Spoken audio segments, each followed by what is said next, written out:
12 और 5 की combine class है, जिसमें 5 जो है वो कल से बैठेगा, क्योंकि आज का दिन जो है आज अपना इंट्रोडक्शन वाला दिन है ना। तो आप सब लोग जो है कृषि पर्यवेक्षक यानी एग्रीकल्चर सुपरवाइजर की तैयारी कर रहे हैं, है ना। अच्छा, ये एग्रीकल्चर सुपरवाइजर कौन से लेवल की पोस्ट है बेटा? हाँ, ये विलेज लेवल की पोस्ट है ना। विलेज लेवल का मतलब है कि एक गांव का एक सुपरवाइजर होता है, ग्राम पंचायत अधिकारी होता है, ग्राम विकास अधिकारी। वैसे ही कृषि पर्यवेक्षक यानी एग्रीकल्चर सुपरवाइजर होता है, सभी किसानों को एग्रीकल्चर से संबंधित जानकारी भी देता है और सरकारी योजनाओं का लाभ भी पहुंचाता है। तो एग्रीकल्चर सुपरवाइजर बनने के लिए अपने को क्या करना पड़ेगा? सबसे पहले एग्रीकल्चर से 12वीं पास करना पड़ेगा, ये न्यूनतम योग्यता है। इसके अलावा बीएससी एमएससी वाले भी जो है इसमें मुझे जान पहचान के दिखाई दे रहे हैं। तो चौथी बैच में था ना, तो डायरेक्ट 4 से 11, 5वीं 6वीं 7वीं पास नहीं करी, 11th में आ गए। चलो, अब इस एग्जाम के अंदर कितने क्वेश्चन आते हैं? 100 क्वेश्चन आते हैं, जिसमें से एग्रीकल्चर के कितने क्वेश्चन आते हैं? 60 प्रश्न आते हैं। और एग्रीकल्चर को कितने भागों में बांटा गया है? एक एग्रोनॉमी, जिसको फसल उत्पादन या शस्य विज्ञान कहा गया है, एक हॉर्टिकल्चर और एक एनिमल हस्बेंड्री। मुझे ऐसा लगता है कि सोनू सर पढ़ा रहे होंगे ना तुमको? नहीं पढ़ा रहे? हरिओम सर पढ़ा रहे? चलो, तो उन्होंने जानकारी दी होगी क्या? 20 क्वेश्चन एग्रोनॉमी के आएंगे, 20 हॉर्टिकल्चर के आएंगे और 20 एनिमल हस्बेंड्री के। अब जब अपन किसी भी परीक्षा की तैयारी करते हैं तो सामने दो तरह की परीक्षा आती है। एक आती है एंट्रेंस एग्जाम, जिसको पास करके आदमी कहीं जाके एडमिशन लगता है और डिग्री करता है ना, जैसे जेईटी सीयूईटी, पहले आईसीआर होता था। पर एक एग्जाम जो होती है वो जॉब के लिए होती है, और जॉब के लिए जब एग्जाम आती है तो उसका पैटर्न थोड़ा सा बदल जाता है। तो यहाँ ये जो एग्रीकल्चर सुपरवाइजर वाली एग्जाम है, ये किस चीज के लिए एग्जाम है? जॉब के लिए एग्जाम है ना। तो हमको मान के चलना है कि जो 20-20 प्रश्न है, इसमें से दो दो प्रश्न ऐसे आएंगे जो कहीं ना कहीं करंट अफेयर्स के होंगे, या जो हम दिन रात देखते हैं उन चीजों में से आ सकते हैं। जैसे भारत की जनसंख्या का कितना प्रतिशत कृषि पर निर्भर करता है, ये करंट अफेयर्स का क्वेश्चन है ना। भारत की जीडीपी में कृषि का कितना योगदान है, भारत में सर्वाधिक सिंचाई किन चीजों से की जा रही है ना। 2025-26 में भारत सरकार ने जो बजट है उसमें कृषि को कितना धन दिया है, राजस्थान की सरकार की कौन सी योजना है ना। तो उसको हम कहते हैं करंट। और ये तीन मिला के हम ये मान के चले अपन के 5 क्वेश्चन तक जो है वो करंट एग्रीकल्चर के आ सकते हैं। उसको छोड़ दे अगर 5 क्वेश्चन, तो बाकी सारे के सारे क्वेश्चन जो है वो ट्रेडिशनल नॉलेज के आते हैं। ट्रेडिशनल नॉलेज मतलब जो आपकी 11th-12th की बुक्स में है, या जो आपका एग्रीकल्चर सुपरवाइजर के सिलेबस में जो टॉपिक है, जो प्रश्न हमेशा से आते रहे हैं, वही प्रश्न आएंगे, है ना। अब यहाँ पर एनिमल हस्बेंड्री, हॉर्टिकल्चर और एग्रोनॉमी तीनों के लिए अलग अलग सर आएंगे आपके पास, है ना। ज्यादातर तो एक ही सर तीनों पढ़ा देते हैं, पर अपने यहाँ सर लोग जो है थोड़े से है ना कम पढ़े लिखे हैं, तो सबके लिए अलग अलग एक एक दो दो तीन तीन चार चार। अरे कोचिंग बड़ी है ना, बेचेस ज्यादा है, जेईटी है, सीयूईटी है, डबल ए हो सब। इस कारण से अपन क्या करते हैं कि एक एक सब्जेक्ट के 3-3 4-4 की फैकल्टी जो मेंबर है वो अपने पास अवेलेबल है। एग्रीकल्चर की टीम में ही कम से कम 15 लोग अवेलेबल है ना, जो अलग अलग समय पर अलग अलग बेचेस में सेवा देते हैं। बहुत सारे उसमें से पढ़े लिखे लोग हैं जो ऑलरेडी गवर्नमेंट जॉब लग चुके हैं, भी आप लोगों को पढ़ाएंगे तो उनका प्रैक्टिकल नॉलेज भी आपके काम में आएगा, है ना। बहुत सारे ऐसे लोग हैं जो हजारों लोगों को गवर्नमेंट जॉब लगवा चुके हैं, तो उनका नॉलेज भी आएगा। बाकी तो आप पढ़ रहे हो हिंदी, आर्ट एंड कल्चर वगैरह वगैरह, है ना। तो वो जो सर लोग हैं वो आरएस वालों को भी पढ़ाते हैं, सुपरवाइजर वालों को भी पढ़ाते हैं, ठीक है। अपन सबसे पहले देख लेते हैं कि हमारे जो एग्रीकल्चर का सिलेबस है एग्रोनॉमी का, उसमें क्या लिखा हुआ है। देखा तुमने कभी सिलेबस? एग्रीकल्चर सुपरवाइजर का सिलेबस देखा कि नहीं देखा कभी? वही सिलेबस 12 में था, वही 15 में था, वही 18 में था, वही 21 में था और वही 23 में था। सारे सिलेबस सिर्फ कॉपी और पेस्ट है, क्योंकि उनको मालूम है कि सिलेबस देख के पेपर नहीं बनाना है, पेपर तो वही बनाते हैं जो उनका मन पड़ता है। तो मैं तुमको सिलेबस एक बार दिखा देता हूँ। चलो चलो, फिर मेरे पेनड्राइव में मीटर ज्यादा है ना, हैंग हो जाता है। टू देखते हैं, यहाँ कुछ भी आ गया। सिलेबस सुपरवाइजर,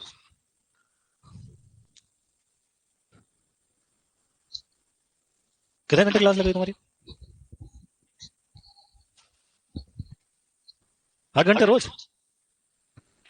मैं पूछ रहा हूँ कितने घंटे क्लास लगी। ये देखो क्या लिखा हुआ है, शस्य विज्ञान, है ना। प्रश्नों की संख्या कितनी है और पूर्णांक कितने हैं, मतलब एक प्रश्न सही करने पर कितने मिलते हैं और एक गलत करने पर -1, जितने आए हैं उसमें से भी एक कट जाएगा। अब इसमें जो पहला टॉपिक है राजस्थान की भौगोलिक स्थिति, ये तो अपना ऑलरेडी जियोग्राफी वाले सर पढ़ा देते हैं, है ना।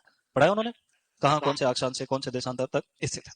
कृषि एवं कृषि सांख्यिकी का सामान्य ज्ञान, तो ये वही डेटा है जिनकी मैंने अभी बात की, जो करंट अफेयर्स के रूप में अपन पढ़ेंगे कि कृषि का कितना हिस्सा है, कितनी कमाई हो रही, कितना उत्पादन हुआ, कौन सा राज्य आगे है भारत में या राजस्थान में, कौन सा जिला आगे है कौन कौन सी फसलों की खेती के लिए। दूसरा था राज्य में कृषि उद्यानिकी एवं पशुधन का परिदृश्य, ये भी करंट अफेयर्स का टॉपिक है। फिर राजस्थान की कृषि एवं उद्यानिकी के उत्पादन में मुख्य बाधाएं, तो ये या तो सोनू सर पढ़ा देते हैं हॉर्टिकल्चर में, या तो मैं पढ़ा देता हूँ, दोनों का मतलब एक ही है। भारतीय किसानों का अशिक्षित होना, जोत का आकार छोटा होना, आर्थिक स्थिति का खराब होना। तो ये सामान्य ज्ञान की चीज है, इसमें कोई मतलब डिफाइंड कहीं भी लिखा हुआ आपको नहीं दिखेगा। फिर बात आती है राजस्थान के जलवायु खंड, है ना।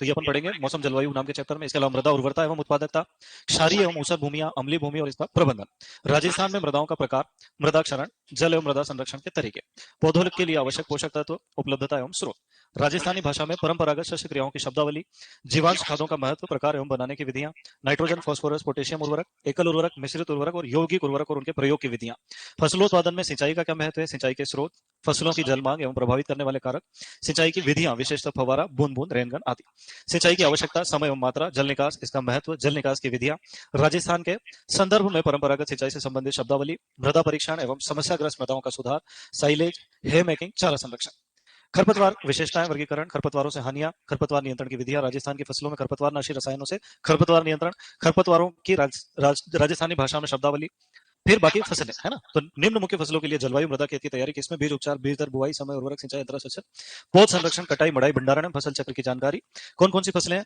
मक्का, ज्वार, बाजरा, धान, गेहूं, जौ, 6 अनाज वाली फसलें हैं, मूंग, चौला, मसूर, उड़द, मोठ, चना, मटर, कितने हो गए, 2 4 6 और 1 7 दलहनी फसलें हैं, मूंगफली, तिल, सोयाबीन, सरसों, अलसी, अरंडी, सूरजमुखी, तारामीरा, 2 2 4 2 6 2 8 तिलहनी फसलें हैं, रेशेदार फसल में कपास है, चारे वाली फसल में बरसीम, मरीच का जई, मसाले वाली फसलों में सौंफ, मेथी, जीरा, धनिया, नकदी फसलों में ग्वार एवं गन्ना, फिर बीज विज्ञान के तत्व है, उत्तम बीज के गुण, बीज अंकुरण, इसको प्रभावित करने वाले कारक, बीज वर्गीकरण, मूल केंद्रक बीज, प्रजनक बीज, आधार बीज, प्रमाणित बीज, शुष्क खेती, महत्व, शुष्क खेती की तकनीकी, मिश्रित फसल, इसके प्रकार, महत्व, फसल चक्र एवं सिद्धांत, राजस्थान के संदर्भ में कृषि विभाग की महत्वपूर्ण योजनाओं की जानकारी, अनाज एवं बीजों का भंडारण। तो ये इतना लंबा चौड़ा सा सिलेबस है, ठीक है। अब ये सिलेबस जो है बिखरा हुआ है, बिखरा हुआ का मतलब क्या है कि एक ही चैप्टर की 25 चीजें हैं तो अलग अलग करके उन्होंने इसको लिख दिया।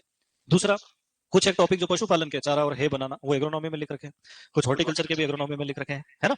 ऐसा इसलिए कि अपनी जो 11 12 की बुक है एग्रीकल्चर, देखी तुमने कभी, है ना, उस बुक में कुछ टॉपिक जो है वो ओवरलोडेड है। जैसे अभी नया टॉपिक ऐड हुआ है 2018 के बाद, जैविक खेती, तो जैविक खेती को तो उन्होंने एमएससी लेवल तक पहुंचा दिया और सिंचाई मात्र 3 पेज का ही दिया, है ना। तो अपन इसको बैलेंस करके चलेंगे, क्योंकि पिछले जितने भी सुपरवाइजर के पेपर हुए उनमें अपन ने जिस प्रकार के प्रश्न देखे हैं, तो उसके लिए अपन ने इसी सिलेबस को फिर से रीडिफाइन किया है। क्या तुमको संस्थान की तरफ से किसी प्रकार का कोई नोट्स या किताब या कॉपी वगैरह कुछ मिला है? हैं? एक बुक आती है ना एग्रोनॉमी की, ब्लू कलर की, देखो जरा, कभी भूले भटके याद आ रही है? नहीं मिली? किसको नहीं मिली? ये सिर्फ ऑफलाइन वाले विद्यार्थियों के लिए सुविधा है। क्यों है? क्योंकि उन्होंने ज्यादा फीस भरी, 20,000, है ना। ऑनलाइन वालों को नहीं मिलती है, ऑनलाइन वालों को ऑर्डर देख मंगाना। उस किताब के अंदर अपन ने थ्योरी, ऑब्जेक्टिव टाइप के क्वेश्चन और जितने भी पिछली परीक्षाओं में पूछे गए प्रश्न हैं, चाहे वो जेईटी में पूछे गए हों, चाहे सीयूटी में, चाहे सुपरवाइजर, सभी प्रकार के 12th लेवल के क्वेश्चंस का कलेक्शन है ना। तो अपन इस पूरे सिलेबस को अपने हिसाब से डिफाइन करेंगे, मतलब ये जो सिलेबस है एग्रोनॉमी का, ये अपन अपने हिसाब से पढ़ेंगे, ठीक है। तो मैं ऐसे ही बता देता हूं तुमको। पहला जो चैप्टर है उसका नाम अपन ने रखा परिचय। अब ये ना तो आपके 11 12 से ज्यादा लेना देना है इसका, है ना। इसमें क्या पढ़ते हैं अपन, कृषि क्या होता है, ये कौन सी भाषा का शब्द है, फसल किसको कहते हैं।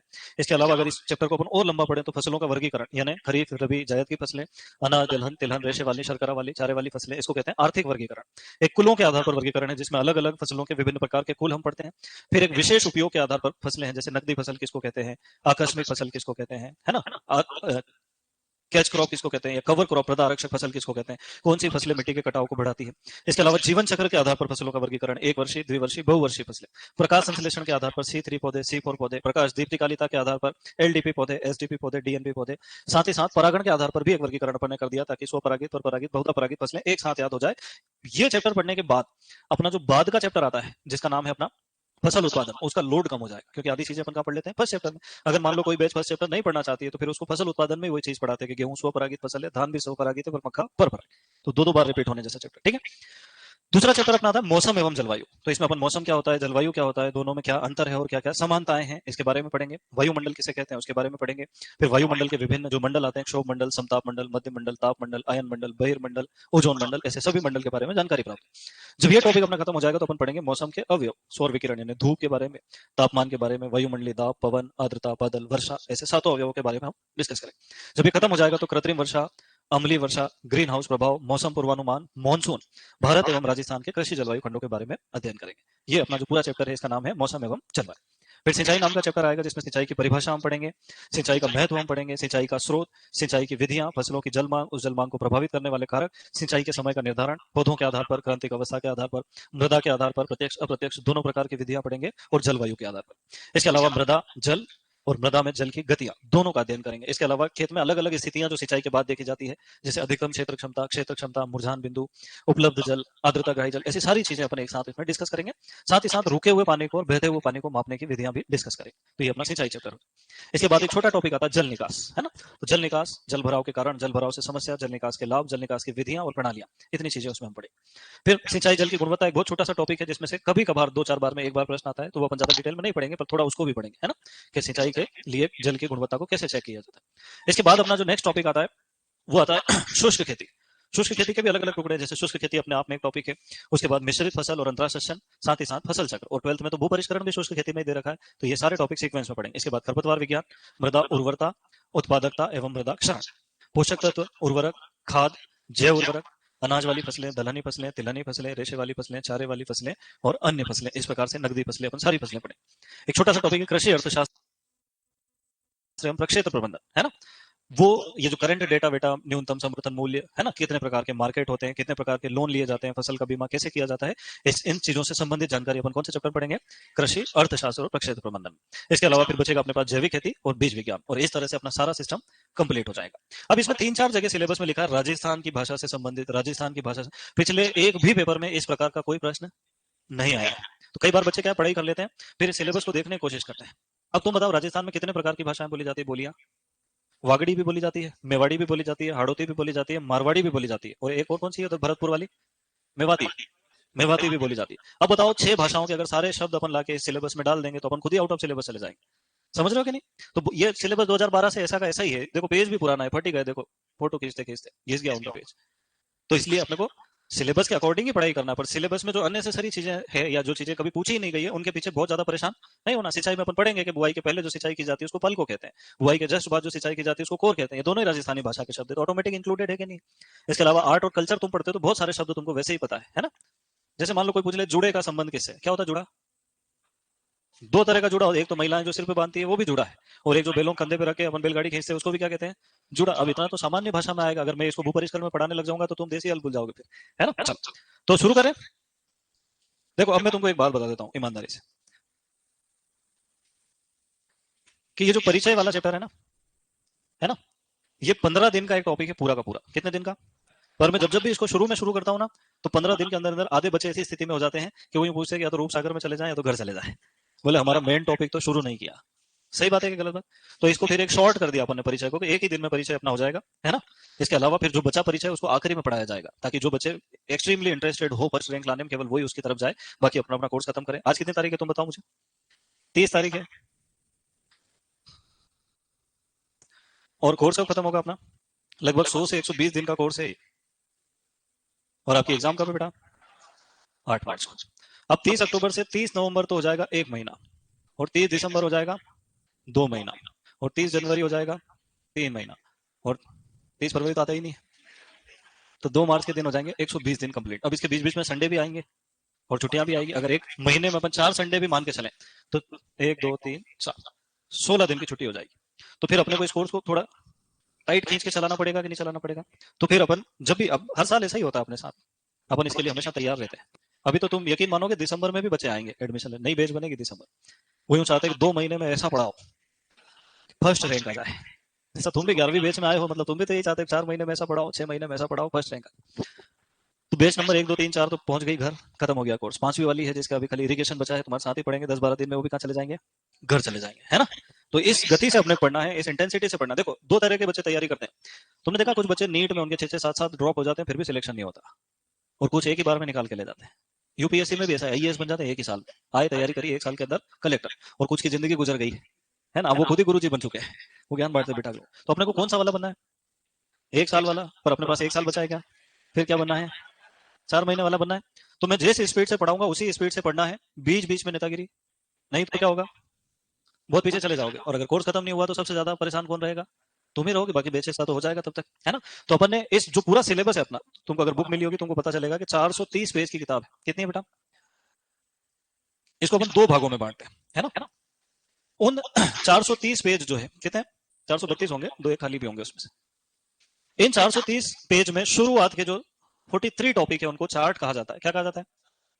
उसमें सब लिखा है, कौन किसका राजा है, कौन किसकी रानी है, कौन सा शब्द कौन सी भाषा से आया, कौन सा संस्थान कहाँ स्थित है, झीलों की नगरी किसको कहते हैं, हरी नगरी, पीली नगरी, गुलाबी नगरी, सब कुछ उसके अंदर ऑलरेडी लिखा है। इनको परीक्षा की भाषा में फैंसी क्वेश्चंस कहते हैं। क्या कहते हैं? है ना? कहीं ढूंढने जाओगे तिलहनों की रानी कौन है, तो अच्छी बुक में कहीं भी नहीं मिलेगा। 11वीं 12वीं में लिखा है कहीं? नहीं लिखा। किसी भी अच्छी बुराई वाली बुक में ऐसी चीजें नहीं लिखे। हरा सोना, पीला सोना, ये सब आपस में बनाए गए चीजें, और ये पूछी भी जाती है कभी कभार। तो ये 43 जो चार्ट है, ये अपने को पढ़ना है। रोज एक एक भी पढ़ोगे तो भी कितने दिन लग जाएंगे? 1.5 महीना लग जाएगा, है ना? इसके अलावा फिर 1 से लेकर 23 तक जो है थ्योरी के टॉपिक है, जो मैंने अभी बताया आपको, परिचय, मौसम, जलवायु, सिंचाई, जल निकास, शुष्क खेती, फसल चक्र, अंतरा शोषण, भू परिष्करण, खरपतवार विज्ञान, मृदा उर्वरता, उत्पादकता, मृदा क्षरण, पोषक तत्व, खाद उर्वरक, जैव उर्वरक, अनाज वाली फसलें, दलहनी, तिलहनी, नकदी फसलें, रेशे वाली, चारे वाली, अन्य फसलें, कृषि अर्थशास्त्र, कृषि, जैविक खेती और बीज विज्ञान। ये 23 टॉपिक जो है इनको अपन कहते हैं थ्योरी। क्या कहते हैं बेटा? अब ये अपने लगभग लगभग उस बुक के अंदर है 205 नंबर पेज तक। कहां तक है?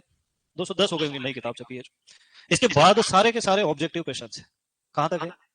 430। मतलब आधी बुक में तो क्या दिए हुए हैं? क्वेश्चन क्वेश्चन दिए हुए हैं, है ना? जो नई बुक आई होगी अगर लेटेस्ट एडिशन, तो उसमें टॉपिक के नीचे ही क्वेश्चन डाल दिए। टॉपिक के नीचे ही क्वेश्चन डाल दिए। पहले 2 पोर्शन कर रखे थे। जब अपने को क्वेश्चन वाली बुक देना रहती थी, आधी दे देते थे, अरे प्रिंट निकाल के देते थे, है ना? थ्योरी वाली अलग कर देते थे। अब उसको कंबाइन कर दिया। तो इसमें से अपने को पूरे 430 पेज पढ़ना है क्या? नहीं पढ़ना है ना? 430 में से मान के चलो कि 200 पेज का ये मैटर है।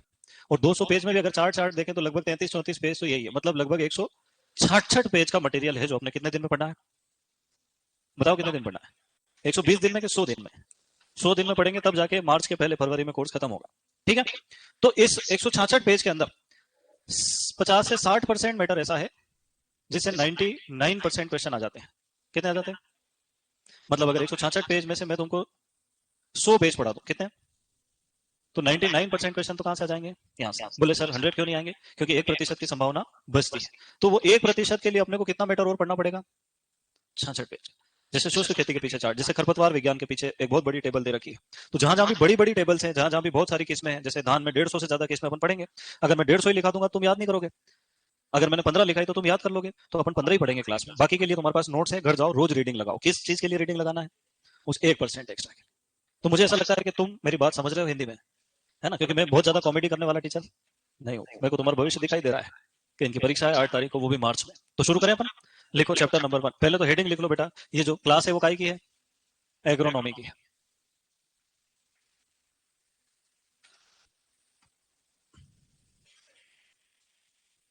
सुपरवाइजर का सिलेबस तो नहीं लिखवाऊंगा ना तुमको, है? एक पूरी क्लास चली जाएगी नहीं तो। हाँ।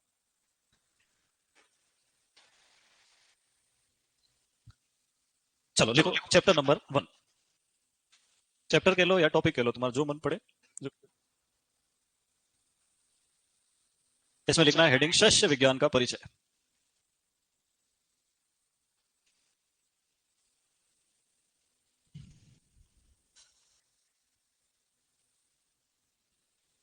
चैप्टर नंबर 1, शस्य विज्ञान का परिचय। अच्छा मुझे एक बात बताओ, जैसे कि ये जो शस्य विज्ञान है किसका टॉपिक है बेटा? कृषि का। और कृषि को इंग्लिश में क्या कहते हैं?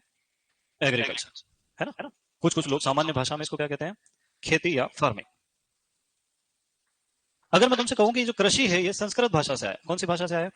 और संस्कृत भाषा में एक शब्द है कृष धातु। धातु किसको कहते हैं? जिसको अपन क्रिया कहते हैं ना हिंदी में, उसी को संस्कृत में क्या कहते हैं? धातु, है ना? तो संस्कृत भाषा की कृष धातु से आने वाला शब्द क्या कहलाता है? कृषि। जबकि एग्रीकल्चर शब्द कौन सी भाषा से आया है? लैटिन भाषा से आया। और लैटिन भाषा के कितने शब्दों से बना है? 2 शब्दों से, जिसमें पहला शब्द एग्रिक और दूसरा शब्द कल्चर आया। ये मैं ऐसा मान के चल रहा हूं तुमने पहले से पढ़ रखा है। तो ये जो एग्रिक है इसका अर्थ होता है मृदा या भूमि। और ये जो कल्चरा है इसका अर्थ होता है जुताई करना या उगाना। मतलब हर शब्द के कितने अर्थ हैं? 2। टू कल्टीवेट भी उगाना है, और टू कल्टीवेट मतलब जुताई करना भी, है ना? इतना लिखो, फिर मैं इसकी परिभाषा बताता हूं तुमको।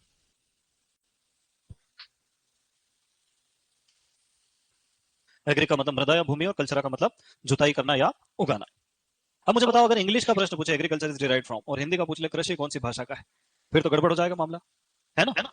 पर बाकी सभी एग्जाम्स में इंग्लिश को सही माना जाता है, और एग्रीकल्चर सुपरवाइजर में हिंदी को सही माना जाता है। ये उल्टा सिस्टम है, पूरी दुनिया से अलग परीक्षा है ना? बाकी जितनी भी एग्जाम आती है उनमें सब में किसको प्रायोरिटी देते हैं? इंग्लिश को। पर एग्रीकल्चर सुपरवाइजर में हिंदी को प्रायोरिटी देते हैं ना, मतलब हिंदी वाले बच्चों के लिए परीक्षा। अब लिखो परिभाषा।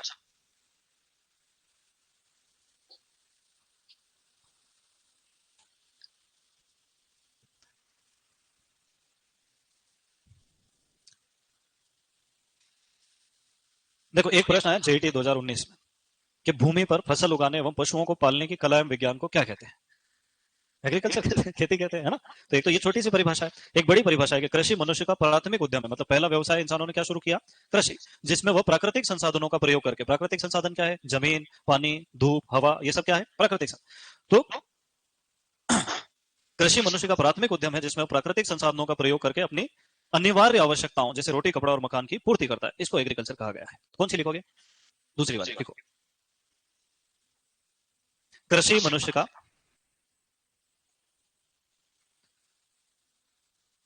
प्राथमिक उद्यम है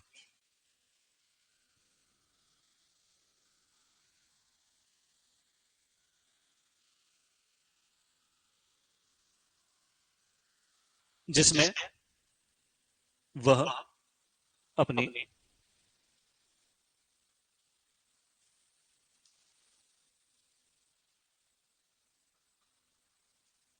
अनिवार्य आवश्यकताओं की पूर्ति के लिए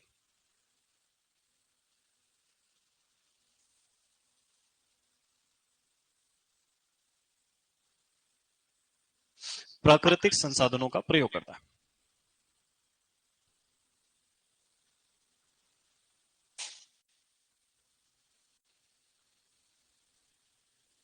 तो कृषि मनुष्य का प्राथमिक उद्यम है जिसमें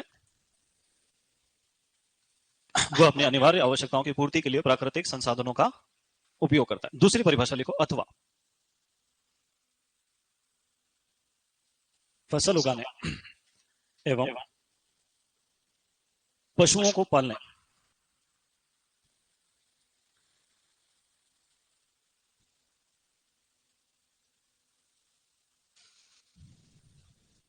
फसलों को उगाने एवं पशुओं को पालने के कला एवं विज्ञान को खेती या कृषि कहा जाता है।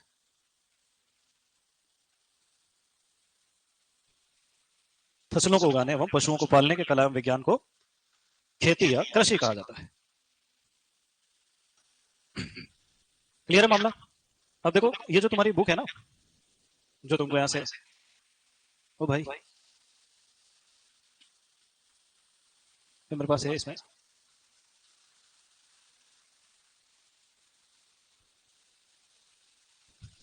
तो बहुत ही खतरनाक मामला है। इस क्लास में पहले बैठे हो क्या तुम कभी? है? कभी भी नहीं बैठे?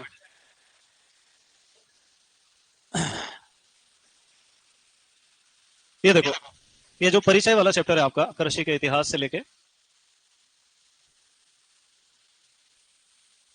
तो ये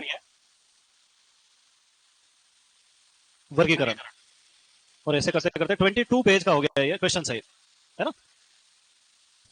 दिख रहा है तुमको?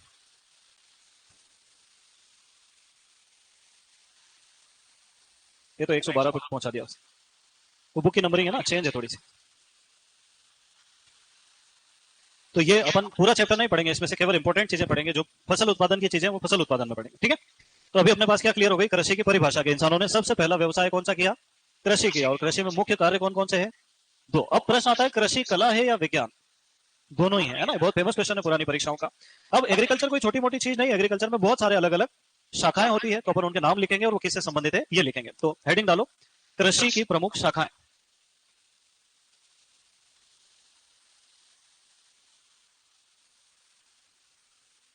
जैसे अगर मैं तुमसे पूछूं कि एग्रोनॉमी किसकी शाखा है? एग्रीकल्चर की शाखा है। और एग्रोनॉमी में पढ़ाई काय की करते हैं हम? फसल उत्पादन। वैसे ही अगर तुमसे कोई पूछे कि हॉर्टिकल्चर में किसका अध्ययन किया जाता है? किसका किया जाता है बेटा? उद्यानिकी। फल फूल और सब्जियों का अध्ययन क्या कहलाता है? उद्यानिकी। ऐसे ही अगर मैं तुमसे कहूं कि एनिमल हस्बेंड्री में हम क्या पढ़ेंगे? क्या पढ़ेंगे? पशुपालन। कोई आपसे पूछे कि सॉइल साइंस किसका अध्ययन है? मृदा विज्ञान। ऐसे ही तुमसे कोई पूछे कि प्लांट ब्रीडिंग किसका अध्ययन है? प्लांट ब्रीडिंग में क्या पढ़ते हैं अपन? पादप प्रजनन, नई नई किस्में कैसे बनाई जाती है ना? अच्छा, कोई आपसे पूछे कि एंटोमोलॉजी का संबंध किससे है? हाँ, कीट विज्ञान से। और प्लांट पैथोलॉजी का संबंध किससे है? हाँ, एग्रीकल्चर इकोनॉमिक्स। इसका संबंध किससे है बेटा? कृषि अर्थशास्त्र से। ये पादप रोग विज्ञान तो लिखना भूल ही गए अपन। तो कृषि अर्थशास्त्र। और एक्सटेंशन का नाम सुना क्या तुमने कभी? हाँ, एक्सटेंशन। इसका है प्रसार शिक्षा, है ना, या कृषि प्रसार शिक्षा। और क्या होता है? Agriculture engineering. इसमें किसकी पढ़ाई करते हैं अपन? कृषि में उपयोग होने वाले सभी प्रकार के यंत्रों एवं उनके कार्य एवं उपयोग, इसको हिंदी में कहते हैं कृषि अभियांत्रिकी, है ना? और क्या पढ़ते हैं बताओ? एग्रीकल्चर स्टैटिस्टिक्स, इसको हम कहते हैं कृषि सांख्यिकी। और क्या पढ़ते हैं बताओ? तुम कॉलेज में गए कि नहीं कभी? कितने हो गए? 1 2 3 4 5 6 7 8 9 10 11। और बताओ? निमेटोलॉजी। इसमें किसका अध्ययन करते हैं? सूत्रकृमि का। एपीकल्चर में किसका अध्ययन करते हैं? मधुमक्खी पालन। और सेरिकल्चर में रेशम पालन। और पोल्ट्री में हाँ, मुर्गी, बतख और हंस, है ना? ये पशुपालन वाले पढ़ाते हैं। अब अपने पास दो तरीके हैं, या तो मैं ऐसा लिखूं कि कृषि विज्ञान की वह शाखा जिसमें फसल उत्पादन का अध्ययन किया जाता है, कृषि विज्ञान की वह शाखा जिसमें उद्यानिकी का अध्ययन, या तो फिर शॉर्टकट में अपन इसको समझ लेते हैं। एक बार समझ लो फिर लिख लेना, ठीक है? एग्रोनॉमी यानी फसल उत्पादन, असली खेती मतलब एग्रोनॉमी ही होता है। अपन जिसको एग्रीकल्चर या खेती समझते हैं, फसलें उगाना, भूमि की तैयारी करना, सिंचाई का अध्ययन, खरपतवारों का अध्ययन, पोषक तत्व कैसे प्रदान करना है, कटाई कौन सी विधि से करना है, उर्वरक किस विधि से देना, ये सब काय पढ़ते हैं? एग्रोनॉमी। हॉर्टिकल्चर जो है वो फल, फूल, सब्जियां और उनका परिरक्षण का जो विज्ञान है उसको क्या कहा गया है? हॉर्टिकल्चर।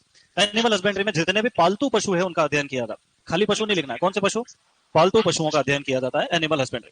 सॉइल साइंस में मृदा, सॉइल साइंस दो तरह का है, वो सॉइल वाले सर बता देंगे तुमको। एक होता है मूल मृदा विज्ञान, जैसे पेडोलॉजी, मृदा का निर्माण कैसे हुआ, मृदा में कौन से खनिज है, कौन से तत्व है, मृदा क्षरण कैसे होता है। एक होता है इडेफोलॉजी, मृदा और पौधों के बीच में क्या संबंध है, उसका अध्ययन क्या कहलाता है? इडेफोलॉजी। फिर प्लांट ब्रीडिंग, पादप प्रजनन, नए नए गुणों को पौधों के अंदर लाना, किसका कार्य है? पादप प्रजनन या प्लांट ब्रीडिंग। एंटोमोलॉजी में खेती में लगने वाले सभी प्रकार के कीटों का अध्ययन किया जाता है। रोगों का अध्ययन किया जाता है प्लांट पैथोलॉजी में। कृषि अर्थशास्त्र मतलब कृषि में कितना पैसा कहां से आएगा, कहां कब कितना पैसा लगाना है, कहां पैसा बचाना है और कहां नहीं लगाना, ये सारे निर्णय इकोनॉमिक्स पढ़ने के बाद लिए जाते हैं। कृषि प्रसार, जो तकनीकें वैज्ञानिकों ने विकसित की है उनको किसानों तक पहुंचाने का कार्य क्या कहलाता है? कृषि प्रसार। तो एग्रीकल्चर सुपरवाइजर का मेन काम क्या रहता है? कृषि प्रसार। ऊपर की योजनाओं को नीचे ले जाना, बीच में रहता है कृषि पर्यवेक्षण। फिर एग्रीकल्चर इंजीनियरिंग, कृषि से संबंधित सभी प्रकार के यंत्र और उनका रखरखाव, उनकी देखभाल और सुधारने का काम काय में पढ़ते हैं अपन? कृषि अभियांत्रिकी। कृषि सांख्यिकी, अपन कह सकते हैं भारत के 86% किसान लघु और मध्यम की श्रेणी में आते हैं। तो 86% काउंट कौन करेगा? ये बहुत सारा डेटा इकट्ठा करते हैं, फिर उनको अलग अलग प्रकार से अध्ययन के योग्य बनाते हैं। अपन कहते हैं ना हर 4 में से एक आदमी सुपरवाइजर बनना चाहता है। वो डेटा किसने दिया? तो ये मैथ्स की शाखा है जो सब इकट्ठा करके प्रतिशत में लोगों को जानकारी प्रदान कर। फिर आता है निमेटोलॉजी, एक विशेष प्रकार के सूक्ष्म जीव होते हैं निमेटोड्स, है ना, जिनको सूत्रकृमि कहा जाता है। पौधों में बहुत सारे रोग करते हैं, उनके अध्ययन के लिए अलग से एक विज्ञान बनाया गया निमेटोलॉजी। मधुमक्खी का पालन, शहद उत्पादन एपीकल्चर, रेशम पालन के लिए सेरिकल्चर और मुर्गी पालन के लिए पोल्ट्री शब्द का प्रयोग किया जाता है। लिख लो। पहले जब मैं पढ़ाता था ना तो फर्स्ट लेक्चर में लिखाता नहीं था, फिर राजस्थान के बच्चों ने मुझे लिखवाना शुरू कर दिया। बोले आप भले पढ़ाओ कम, लिखाओ 2 पेज कम से कम, क्योंकि हम घर जाके चेक करते हैं कि कितने पेज लिखा। क्वांटिटेटिव मामला है। 10 अच्छे क्वेश्चन नहीं करना है, 200 क्वेश्चन करना है रोज। पढ़ाई एक क्वालिटेटिव प्रक्रिया है ना। जो 5 पेज वाले आ गए तुम वापिस, तुम्हारी छुट्टी थी ना आज, तो हेडिंग लिखो शस्य विज्ञान, एग्रोनॉमी।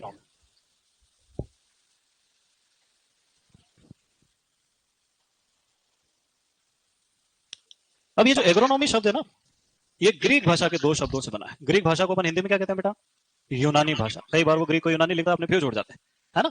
पहला शब्द है एग्रोस और दूसरा शब्द है नोमस। एग्रोस का अर्थ होता है खेत और नोमस का अर्थ होता है प्रबंधन। तो इसकी परिभाषा क्या बनना चाहिए कि खेत के प्रबंधन को, विज्ञान को एग्रोनॉमी कहते हैं। पर अपनी 12वीं की किताब में टेक्निकल एरर है, उसमें लिखा है कि कृषि विज्ञान की वह शाखा जिसमें फसल उत्पादन एवं मृदा प्रबंधन के सिद्धांतों का अध्ययन किया जाता है। तो इस एग्रोस को खेत की जगह उसने वो मृदा शब्द कहां से उठा लिया? यहां से। नहीं समझे? जब पढ़ते पढ़ते काफी साल हो जाते हैं तो मिक्स हो जाता है मामला। तो उन्होंने जब परिभाषा बनाई तो उनको क्या लिखना था, खेत प्रबंधन के सिद्धांत, उन्होंने क्या लिख दिए, मृदा प्रबंधन। अब पढ़ना तो वही पड़ेगा अपने को, तो ये लिखो और परिभाषा लिखो।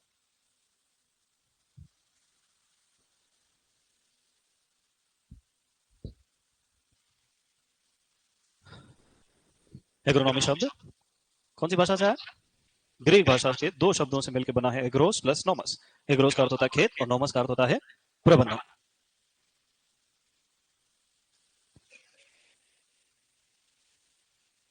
ठीक है, आगे चलें। लिखो परिभाषा, कृषि विज्ञान की वह शाखा, कृषि विज्ञान की वह शाखा जिसमें फसल उत्पादन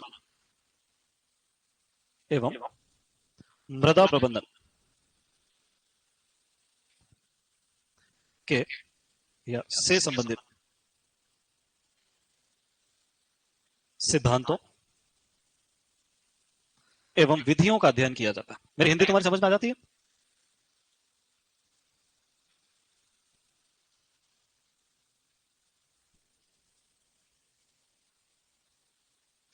शस्त्र विज्ञान कहलाती है।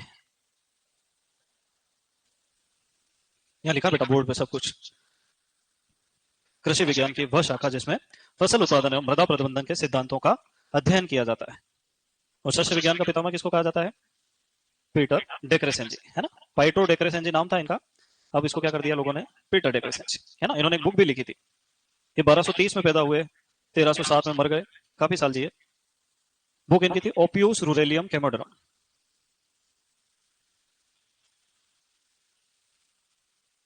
कुछ लोग इसको कम्मोडर्मा पढ़ते हैं।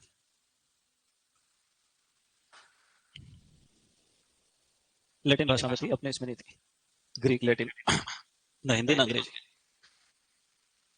तो ये पहले आदमी थे अपने किस्म के जिन्होंने एग्रोनॉमी से रिलेटेड लिटरेचर कलेक्ट किए थे। मतलब इन्होंने पहली बार देखा कि यहाँ के गांव में भैंस से हल चला रहे हैं और वहां के गांव में घोड़े से चला रहे हैं। चीन में भैंसे से चलाते हैं और इंडिया में बैल से चलाते हैं।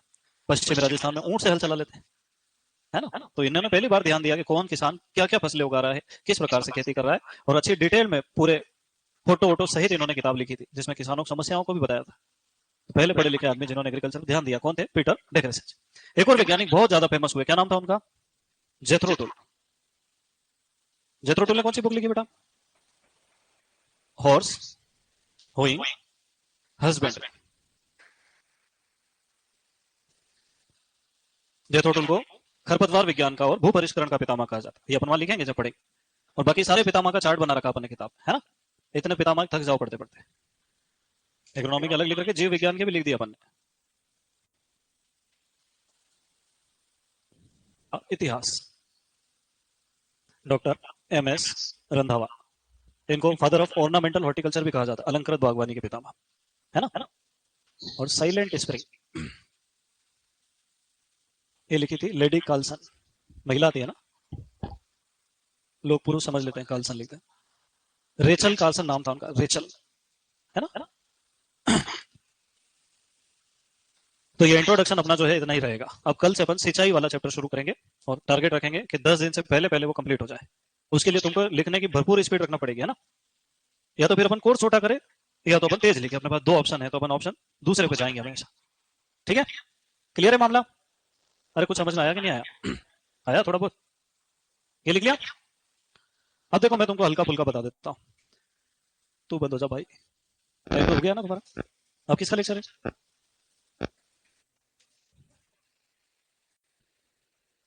चैप्टर का नाम क्या है बेटा? सिंचाई। और सिंचाई को क्या कहते हैं? इरिगेशन। अच्छा मुझे एक बात बताओ कि बहुत सारा पानी बारिश के रूप में गिरता है, लगभग 4000 मिलियन हेक्टेयर मीटर। कितना पानी गिरता है? 4400 मिलियन हेक्टेयर मीटर या 4000 बिलियन क्यूबिक मीटर। ये क्वेश्चन डब्ल्यू के पेपर में आया था इसी साल, तुमने तो नहीं दिया? हाँ, है ना। तो भारत में औसत वार्षिक वर्षा 1194 मिलीमीटर होती है, पर अगर उसकी मात्रा पूछ ले तो फिर ये आंसर नहीं आएगा। आंसर आएगा 400 मिलियन हेक्टेयर मीटर या 400 बिलियन क्यूबिक मीटर, है ना। अब ये इतना ज्यादा पानी है, उसके बाद भी भारत केवल खरीफ में पूरी तरह से अभी जितना भी क्षेत्रफल है उस पर फसलें उगाता है। रबी के मौसम में लगभग लगभग 45 से 50% क्षेत्र खाली रह जाता है। ऐसा इस कारण से कि भारत में सिंचाई की सुविधाओं की कमी है, अपने राजस्थान में खास करके कमी है। तो उस परिप्रेक्ष्य में ये जो चैप्टर है बहुत ज्यादा इंपॉर्टेंट हो जाता है हमारे लिए। अब इस चैप्टर में हम क्या क्या पढ़ेंगे, देखो, तो इस चैप्टर में हम पढ़ेंगे सिंचाई की परिभाषा, फिर हम पढ़ेंगे सिंचाई का महत्व क्या है, फिर हम पढ़ेंगे सिंचाई कहां से की जाती है, जहां से सिंचाई करते हैं उसको क्या कहते हैं बेटा, सिंचाई का स्रोत कहते हैं।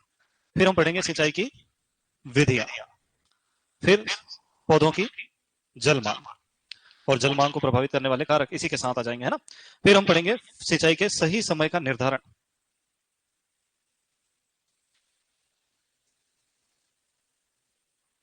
फिर इसी चैप्टर में आगे हम पढ़ेंगे मृदा जल के प्रकार एवं मृदा में जल की गतियां, फिर हम पढ़ेंगे पानी का मापन। इसके अलावा इसके साथ साथ कुछ एक दक्षताओं के बारे में हम लोग पढ़ेंगे, है ना, जैसे सिंचाई की कितने प्रकार की दक्षताएं हैं वो सभी पढ़ेंगे, और जो भी सिंचाई से संबंधित अन्य छोटी मोटी चीजें वो सब पढ़ेंगे। और इस तरह से लगभग लगभग 8 से 10 दिन में ये चैप्टर जो है अपना कंप्लीट हो जाए। ठीक है, अब शुरू करते हैं अपन सिंचाई। सबसे पहले क्या कहते हैं सिंचाई क्या है, तो किसी भी फसल को अपने संपूर्ण जीवन काल में जितने जल की आवश्यकता होती है उसको हम क्या कहते हैं, जलमांग कहते हैं। और जलमांग को अंग्रेजी में क्या लिखते हैं हम लोग, वाटर रिक्वायर, है ना। अब इस जलमांग में से कुछ भाग तो वर्षा जल से पूरा हो जाता है। किससे पूरा हो जाता है बेटा, पर जो बारिश होती है ना, ऊपर से जो पानी गिरता है, मान लो कि आज पानी गिरा 5 सेंटीमीटर, ये बहुत ज्यादा वर्षा की मात्रा अगर एक दिन में 5 सेंटीमीटर की, और दूसरे दिन पानी गिरा 5 मिलीमीटर, कौन सी वाली वर्षा जो है वो पौधों के लिए लाभदायक मानी जाएगी, 5 मिलीमीटर वाली। क्यों, क्योंकि हर मृदा की अपनी एक जल अवशोषण की दर होती है। जैसे रेत में बाल्टी भर के पानी डालते हैं 2-3 सेकंड में गायब हो जाता है, पर वही बाल्टी भर के पानी चिकनी मृदा में डाले तो धीरे धीरे उतरता है। तो जब बारिश ज्यादा तेज होती है तो अतिरिक्त पानी जो है वो मृदा की सतह से बहकर नदी नालों में जाकर नष्ट हो जाता है। तो वर्षा जल का वो भाग जो पौधों के जड़ क्षेत्र में संचित हो जाता है उसको हम कहते हैं प्रभावी वर्षा। अच्छा, प्रभावी वर्षा के अलावा और कुछ पानी मृदा में भी पाया जाता है, इसको हम कहते हैं मृदा जल। Effective rainfall plus S, S मतलब सॉइल वाटर। अब इसके बाद भी इसको एक न्यूमेरिकल से अपन समझते हैं। मान लो किसी फसल की जलमांग 500 मिलीमीटर, उस फसल के दौरान प्रभावी वर्षा 300 मिलीमीटर हुई और मृदा में 100 मिलीमीटर जल पहले से संचित था। अब बताओ कितने और पानी देने की आवश्यकता होगी, हाँ, 100 और चाहिए। और ये 100 पानी हम कैसे देंगे, कृत्रिम रूप से। इसी को कहते हैं सिंचाई की आवश्यकता। क्या कहते हैं बेटा, तो मुझे एक बात बताओ कि क्या पौधों की जलमांग के बराबर सिंचाई करते हैं, नहीं करते, है ना। उस जलमांग में से पहले क्या घटा देते हैं, प्रभावी वर्षा, और क्या घटा देते हैं, मृदा जल। तब जो बचता है वो क्या आ जाता है, सिंचाई की आवश्यकता। इसको अंग्रेजी में कहते हैं इरिगेशन रिक्वायरमेंट। तो ये एक सूत्र आता है कि इरिगेशन रिक्वायरमेंट का सूत्र बनाओ, मतलब कितनी सिंचाई करना है। तो जल मांग में से क्या घटा देंगे हम लोग, हाँ, ये वाला। अच्छा अच्छा, इरिगेशन रिक्वायरमेंट लिखना, ये लो। तो इरिगेशन रिक्वायरमेंट का क्या सूत्र बनेगा, जल मांग माइनस माइनस क्या क्या करेंगे हम इसमें से, effective rainfall plus soil water, है ना। पर ये बात की बात है, अपने को तो सिंचाई की परिभाषा देखना है। तो सिंचाई की परिभाषा क्या बनती है, पौधों को कृत्रिम रूप से जल देने की क्रिया क्या कहलाती है, सिंचाई कहलाती है ना। क्यों देना है कृत्रिम रूप से जल, तो उसके लिए हम सिंचाई का महत्व पढ़ेंगे। तो सिंचाई की जो छोटी सी परिभाषा है अपन उसको यहाँ पे लिख लेते हैं। क्या लिखे यहाँ पर, पौधों को कृत्रिम रूप से जल देने की क्रिया क्या कहलाती है बेटा, सिंचाई कहलाती है। अब मुझे एक बात बताओ कि सिंचाई क्यों करना चाहिए। अब दिख रहा हूं भाई मैं, ठीक। तो घनश्याम ने हरेराम काका से कहा कि पौधों के अंदर जो कोशिकाएं होती है, उन कोशिकाओं के अंदर जो द्रव होता है, कोशिका द्रव, उसमें लगभग 80 से 90%, अधिकतम 95% तक पानी पाया जा सकता है। तुम्हारी 11वीं की किताब में लिखा है 84 से 99% तक पानी पाया, है ना। तो पौधों में 80 से 90% पानी। अब देखो, जब पौधा छोटा रहता है तो उसके अंदर जल का प्रतिशत ज्यादा रहता है, जब पौधा बड़ा होता है तो उसके अंदर जल का प्रतिशत कम हो जाता है। ये समझ में नहीं, नहीं आई, चलो मैं समझा देता हूं।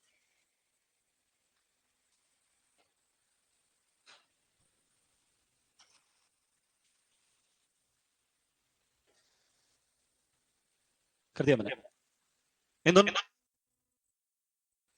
ये वाला, ये वाला, हाँ, तुम बस ऐसे ही करो 2-4 दिन।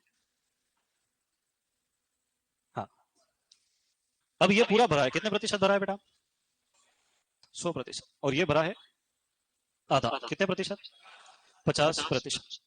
तो जल की मात्रा ज्यादा किसमें है, मात्रा ज्यादा है। मान लो ये 10 लीटर का है तो ये कितना भरा हुआ है, 5 लीटर भरा हुआ। और ये अगर 1 लीटर का है तो ये कितना भरा हुआ है। तो जल की मात्रा कम है पर प्रतिशत ज्यादा है। इधर जल की मात्रा तो ज्यादा है पर प्रतिशत कम। तो जैसे जैसे पौधा बड़े होता जाता है उसके अंदर जल की मात्रा तो बढ़ेगी, किंतु प्रतिशत धीरे धीरे कम होता जाएगा क्योंकि शुष्क पदार्थ की मात्रा बढ़। तो पौधों में कितना प्रतिशत जल होता है? 80 से 90%। छोटे पौधों में जल का प्रतिशत अधिक होता है, छोटे बछड़ों में भी अधिक होता है, छोटे इंसानों बच्चों में भी अधिक होता है। जब छोटा रहता है तो जल का प्रतिशत ज्यादा होता है, जैसे जैसे इंसान वृद्ध होता जाता है उसका प्रतिशत कम होने लग जाता है ना। फिर दूसरी बात कि काष्ठीय पौधों में जल का प्रतिशत कम होता है और शाकीय पौधों में जल का प्रतिशत ज्यादा होता है। अब मुझे बताओ काष्ठीय पौधा किसको कहेंगे? लकड़ी वाला जो टक टक बजता है वो काष्ठीय पौधा। और शाकीय पौधा किसको कहेंगे? जिसका तना भी हरा रहता है उसको क्या कहते हैं अपन? शाकीय पौधा। अब मुझे एक बात बताओ कि जब इतना पानी है कोशिका के अंदर तो बिना पानी के कोशिका विभाजन हो सकता है क्या? तो जल पौधों में कोशिका विभाजन में सहायता करता है। ये शॉर्टकट में लिखवा दूं कि पूरा डिटेल में लिखूं? अच्छा, बिना कोशिका विभाजन के वृद्धि हो सकती है क्या? अच्छा, प्रकाश संश्लेषण समझते हो तुम? क्या होता है? पौधों के द्वारा भोजन बनाने की प्रक्रिया क्या कहलाती है? जिसमें वो CO2 और जल से ग्लूकोज का निर्माण कर लेते हैं। बिना जल के प्रकाश संश्लेषण नहीं हो सकता। मैं बता देता हूँ ये भी तुमको। देखो, पौधों के अंदर एक जनरेटर लगा रहता है। क्या लगा रहता है बेटा? और उस जनरेटर का नाम है क्लोरोफिल। पढ़ा है तुमने कभी? कहाँ पढ़ा? 12वीं पढ़ा था? चलो। तो ये जो सिक्के जैसी संरचनाएं होती है इनको कहते हैं थाइलेकोइड्स। क्या कहते हैं बेटा? और ये जो इकट्ठा है ये इतना दूर क्यों जा रहा है? हाँ यार, मैं इसको यहाँ रख रहा हूँ।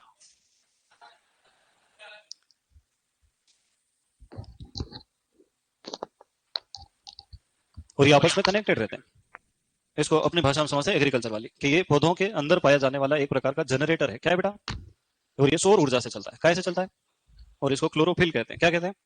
अब जैसे ही सूरज की धूप आती है ये क्लोरोफिल स्टार्ट हो जाता है ना। ये वातावरण से एक तरफ से पर्णरंध्रों से क्या लेता है? CO2। और जड़ों से जो पानी खींचा गया है वो भी। और इनसे बनाता है C6H12O6 और ऑक्सीजन, है ना। इस प्रक्रिया को क्या कहा जाता है? प्रकाश संश्लेषण। तो ये पूरा साइंस है, केमिस्ट्री, जो कहां चलती है? पौधों के अंदर। तो बिना पानी के प्रकाश संश्लेषण की प्रक्रिया नहीं हो सकती। अच्छा, मुझे बताओ क्या अंकुरण हो सकता है? तो जल के बिना अंकुरण भी संभव नहीं है। अंकुरण भी नहीं हो रहा है। पौधे में ताप नियंत्रण का काम कौन करता है? जल ही करता है। अच्छा, ताप नियंत्रण अर्थात पौधे को पाले एवं लू से बचाने का काम भी कौन कर रहा है? कौन कर रहा है? जल कर रहा है। तो पाले एवं लू से बचाओ। और बताओ, तुम भी एक आध काम तो बताओ कुछ। मृदा से लवणों का निक्षालन कौन करता है? पोषक तत्वों के अवशोषण में सहायता कौन करता है? कितने कार्य हो गए? ज्यादा हो गए क्या? 8 नहीं हुए अभी? अरे यार, मैं तो सोच रहा था कि ज्यादा हो गए। ये बोर्ड ही ऐसा है, अब क्या करें यार अपन। बाकी सब बोर्ड चलाते हैं उसमें सब एक साथ जाते आते हैं, इसमें सब अलग अलग हो जाते हैं। ये ज्यादा पढ़ा लिखा बोर्ड है, पढ़े लिखे परिवार के बच्चे अलग अलग हो जाते हैं। अब पौधे जो शुष्क पदार्थ पैदा करते हैं, शुष्क पदार्थ किसको कहते हैं? जो उपज आती है हमारी उसी को शुष्क पदार्थ कहते हैं। तो ऐसा माना जाता है कि एवरेज 400 से 500 लीटर पानी में 1 किलोग्राम शुष्क पदार्थ जो है वो पौधे पैदा करते हैं। पर गेहूं को कितना पानी चाहिए? 1000 लीटर। और धान को कितना चाहिए? 5000 प्रति किलोग्राम शुष्क पदार्थ। अब यहां से एक प्रश्न बनता है कि प्रति इकाई शुष्क पदार्थ सर्वाधिक जल की आवश्यकता किस फसल को होती है? पर सर्वाधिक जलमांग किसकी होती है? गन्ने की। कंफ्यूज नहीं होना है ना। इकाई शुष्क पदार्थ 1 किलो चावल पैदा करने के लिए सबसे ज्यादा पानी किसको चाहिए? पर 1 हेक्टेयर में फसल उत्पादन के लिए सबसे ज्यादा पानी किसको चाहिए? इसको भी समझ लेते हैं। चलो देखो, गेहूं की जलमांग है 500 मिलीमीटर। कितनी है बेटा? मिलीमीटर को अगर अपने को लीटर में बदलना है तो 4 जीरो लगा देंगे। कितने लगा देंगे? मतलब 1 मिलीमीटर हेक्टेयर में 10,000 लीटर पानी आता है। तो गेहूं को जब 50 लाख लीटर पानी देते हैं, कितना पानी देते हैं? तब 50 क्विंटल गेहूं पैदा होता है। अगर इसको किलोग्राम में बदलना है तो 100 से गुणा कर देंगे। 5000 किलो गेहूं पैदा करने के लिए कितना पानी चाहिए?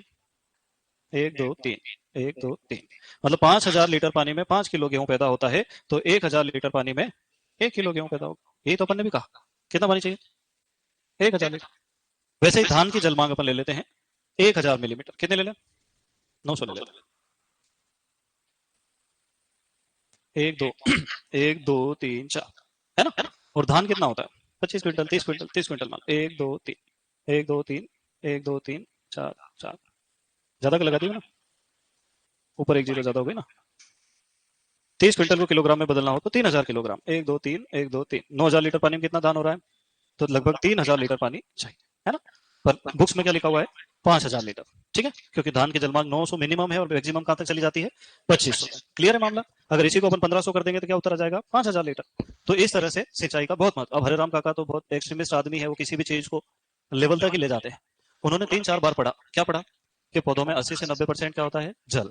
बिना पानी के कोशिका विभाजन, वृद्धि भी, प्रकाश संश्लेषण भी, अंकुरण भी, तापमान नियंत्रण भी, पाले से लू से बचाव भी, मृदा लवणों का निक्षालन भी, पोषक तत्वों का अवशोषण भी।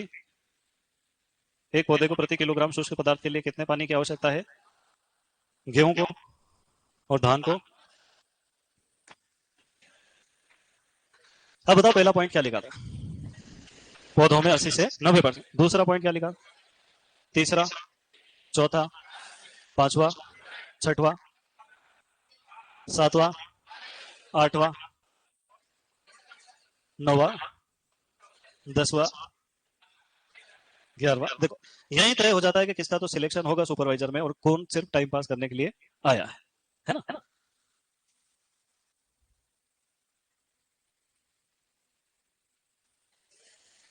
देख लो एक बार, फिर मिटाऊंगा मैं बहुत खतरनाक आदमी हूं। अच्छा बताओ यहां क्या लिखा था? यहां क्या लिखा था? अरे चले जा रहे भाई। यहां क्या लिखा था? और यहां क्या लिखा था? और यहां, और यहां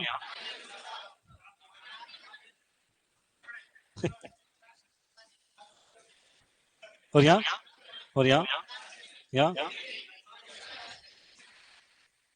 अब बता दोगे सबसे पहले, दूसरा, तीसरा, चौथा, पांचवा, छठवा, सातवां, आठवां,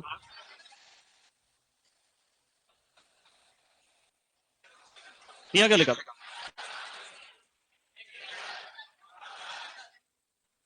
याद हो गया तुमको? तो मुझे लगता नहीं था कि ऐसा कुछ कर पाओगे तुम। चलो अब हरेराम काका ने याद कर लिया और उनका दिमाग हुआ खराब के पानी के बिना तो पौधे जिंदा भी। उन्होंने खेत के चारों तरफ दीवार बनवाई और खेत को स्विमिंग पूल बना दिया,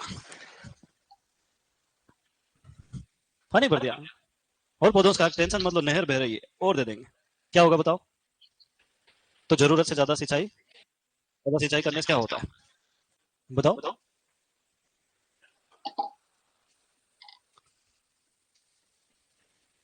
नुकसान हो जाएगा क्या? क्या नुकसान होगा बताओ? देखो तुमने इतनी पढ़ाई करी आज तक, कभी अधिक सिंचाई की हानियां पड़ी क्या? नहीं पड़ी। फसलें देरी से पकती है, जितनी सिंचाई करते जाओगे फसलें और आगे बढ़ती जाएगी। सिंचाई बंद करोगे तब जाग सूखेगी। मृदा लवणों का निक्षालन हो जाता है। अच्छा मुझे बताओ, मृदा से लवणों का निक्षालन अगर हो गया तो मृदा का पीएच बढ़ेगा कि घटेगा? और मृदा तो अधिक सिंचाई से मृदाएं कैसी हो जाती है? अम्लीय हो जाती है। अच्छा रोगों का प्रकोप बढ़ जाएगा क्या? हाँ, रोग जब लिखते हैं तो साथ में फ्री में क्या लिख देते हैं? हाँ फ्री में ही लिख रहे हैं, और क्या? और क्या होगा बताओ? मृदा की भौतिक दशा।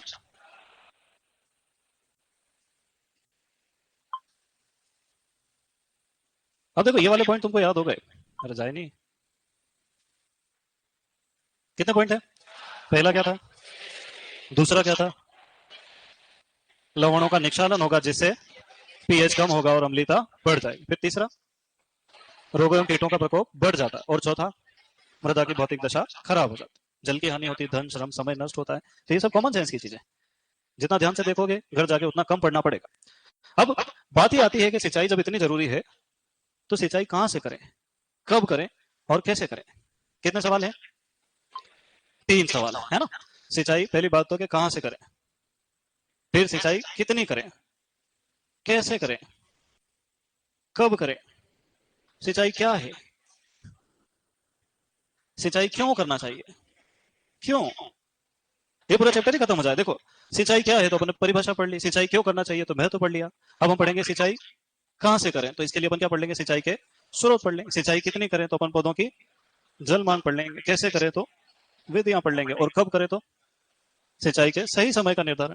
यही चैप्टर है। और समझ रहे हो कि नहीं? पर कोई आपसे पूछे कि किसी सिंचाई की योजना में क्या बात सम्मिलित नहीं होती है, तो स्रोत की बात सम्मिलित नहीं होती। है ना। ये अपन देखते हैं कितनी सिंचाई करना है, ये देखते हैं कब कब सिंचाई करना है ना, जल मांग और सही समय का निर्धारण।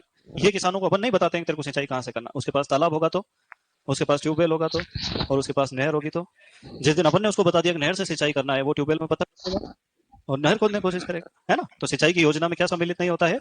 स्रोत। ये प्रश्न पूछा हुआ है, इसलिए बता रहा हूँ अलग से। अच्छा, तो अब अपन क्या पढ़ेंगे बताओ? सिंचाई के स्रोत। कितने स्रोत हो सकते हैं?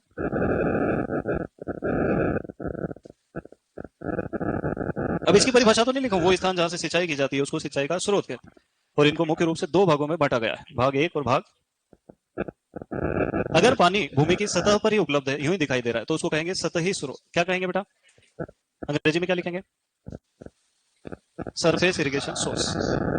अगर अंग्रेजी तुम्हारी समझ में आती है ना तो ही लिखना है, अगर नहीं आती तो लिखना भी नहीं, ये डराती है फिर। सही कह रहा हूं, मैं भी हिंदी मीडियम का था एक जमाने में। और दूसरे को क्या कहेंगे अपन? भूमिगत और अधोसतही। जिंदगी में याद रखना, दोनों का एक ही अर्थ है, स्रोत। इसको क्या लिखेंगे? सब सरफेस या अंडरग्राउंड सोर्स। अब मुझे एक बात बताओ कि जैसे सतही स्रोत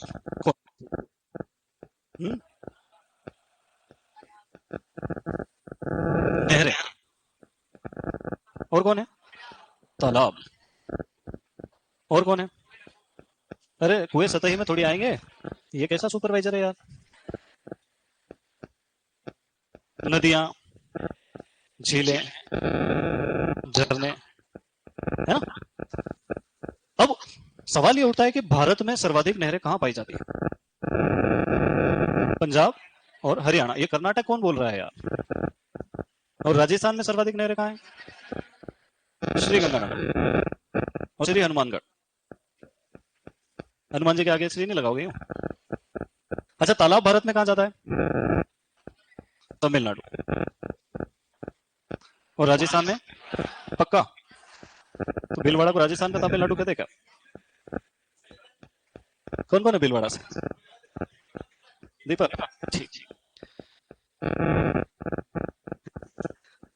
माही नदी कहां से गुजरती है?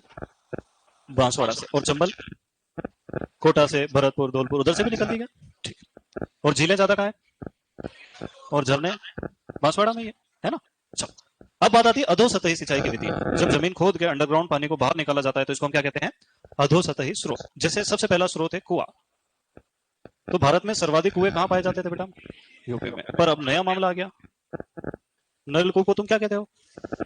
ट्यूबवेल या बोरिंग या होल भी तो कहते हैं ना लोग। जमीन में होल बना दो, वो क्या हो जाएगा? पहले ऐसा प्रश्न आता था कि भारत में सर्वाधिक सिंचाई की जाती है कौन से? तुम सब नहर याद करके बैठे हो और भूल जाओगे, फिर नहर याद कर लो, इसलिए यहां लिखना है। कौन सी विधि से करते हैं बेटा? नलकूप। लगभग 67% के समथिंग सिंचाई गाइस की जा रही है नलकूपों से की जाती है। एक और होता है हैंडपंप। देखो तुम हेड पंप बोलते हैं, हेड पंप सिर से चलाना पड़ेगा। हैंड पंप हाथ से चलाते हैं ना अपन। एक भारत का क्या जो भी वैज्ञानिक ने उसको बनाया, बहुत बड़ा आविष्कार है। कितना ही जंगल हो, वीरान हो, सुनसान हो, डूंगर हो, वहां भी हैंडपंप को 2-3 बार ऊपर नीचे करो तो 1000 फीट से पानी ऊपर आ जाता है ना। कई गांव जो है हैंडपंप की वजह से जिंदा है आज, नहीं तो कब से। क्योंकि पानी जमीन के नीचे से निकालना बहुत कठिन काम है। चल, फिर भी हैंडपंप के आविष्कार जिंदा। एक और होता है पाताल तोड़ कुएं। कभी नाम सुना तुमने? है? हाँ, मैंने पढ़ाया होगा तो जरूर नाम सुना होगा। इनको कहते हैं आर्टिसन वेल। ये यूपी के तराई क्षेत्रों में और हिमाचल प्रदेश उधर भी पाए जाते हैं, उत्तराखंड। तराई क्षेत्र किसको कहते हैं बेटा? जहां पहाड़ खत्म होते हैं, मैदान शुरू होते हैं ना, वो इलाके क्या कहलाते हैं? तराई क्षेत्र। तो ये जब जमीन में बोरिंग करते हैं तो ऑटोमेटिक पानी ऊपर निकलने लग जाता है। चलो दिखा देता हूँ, नेट चलेगा तो देख लेना।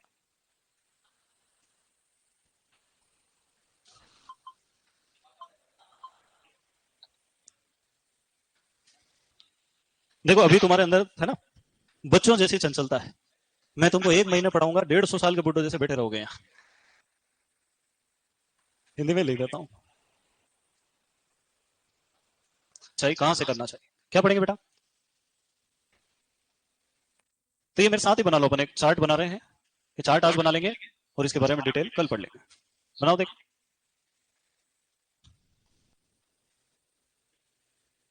तो सिंचाई की विधियों को अपन 4 प्रमुख भागों में विभाजित करते हैं। सबसे पहली सिंचाई सतही सिंचाई।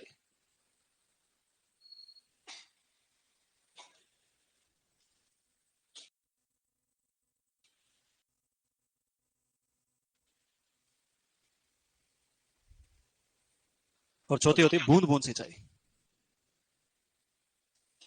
सबसे ज्यादा प्रश्न किसमें से आते हैं? बूंद बूंद और बौछारी यानी वायवीय सिंचाई में से।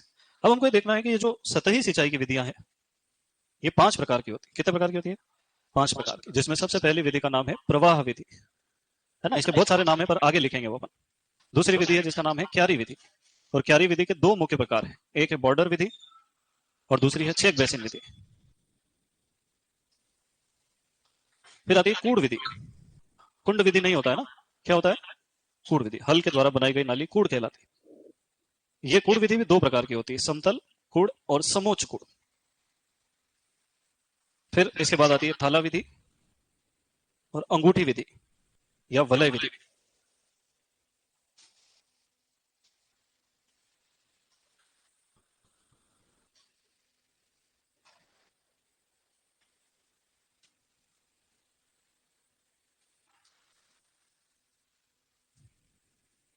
ठीक है। अब वायवीय सिंचाई भी 3 प्रकार की होती है। सबसे पहले आता है स्प्रिंकलर सिस्टम, जिसको हम फव्वारा विधि या बौछारी सिंचाई भी कहते हैं। क्या कहते हैं बेटा? फव्वारा विधि। फिर दूसरा होता है रेन गन, और तीसरा होता है सेंट्रल पाइवोट सिस्टम। फिर इसके अलावा कुछ अन्य विधियां भी हैं, 5 6, जो एक एक दो दो लाइन की है, पर उसमें से प्रश्न आ जाता है। जैसे सबसे पहले अपन बात करेंगे केबलिगेशन, जेईटी में आया हुआ क्वेश्चन। एक होता है कोरुगेशन, सर्ज इरिगेशन, टाइफून विधि, बबलर विधि, और ये अभी इस साल एओ के पेपर में पूछी गई ब्लूम सिंचाई।